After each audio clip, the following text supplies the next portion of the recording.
Gaza में ground operation का अंजाम इजराइल जानता है।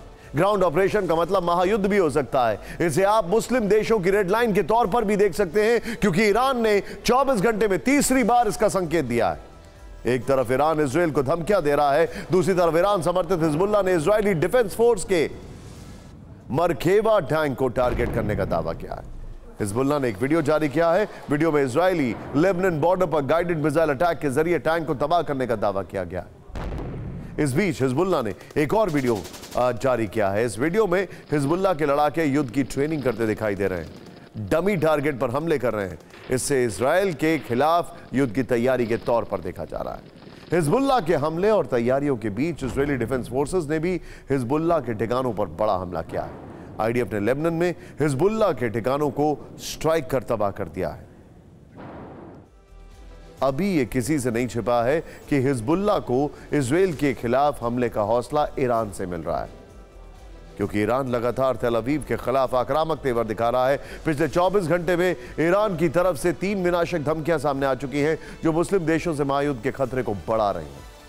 आज सबसे बड़ी धमकी आई ईरान के supreme leader Ayatollah Ali Khamenei की तरफ से आई है। खमेनेई ने कहा है कि इजरायली हमले जारी रहे तो मुसलमानों को कोई रोक नहीं पाएगा, हम जवाब जरूर देंगे। ईरान के विदेश मंत्री ने 24 घंटे में दूसरी बार धमकी दी है। कहा है कि आने वाले घंटों में बड़ा प्रतिरोध संभव है।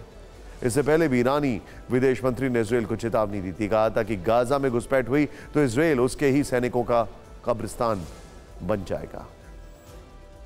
इन तीनों धमकियों के बीच खमेनेई ने आज जो कहा, उससे नेतन्याहू बाइडेन की चिंता बढ़ गई, क्योंकि खमेनेई ने हमास के खिलाफ जंग को सारे मुसलमानों के खिलाफ बता दिया है। ऐसे में यह डर सताने लगा है कि क्या मुस्लिम देशों से महायुद्ध का तूफान अब उठने वाला है।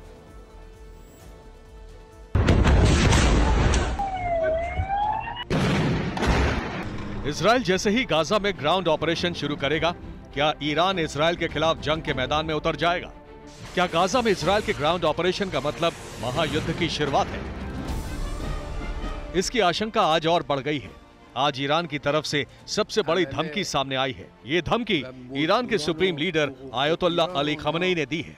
उन्होंने हमास के खिलाफ तेल अवीव की लड़ाई को मुस्लिमों के खिलाफ जंग का रंग दे दिया है। खमेनेई ने कहा है कि अगर इजरायली हमले बंद नहीं हुए तो मुसलमानों को कोई रोक नहीं पाएगा।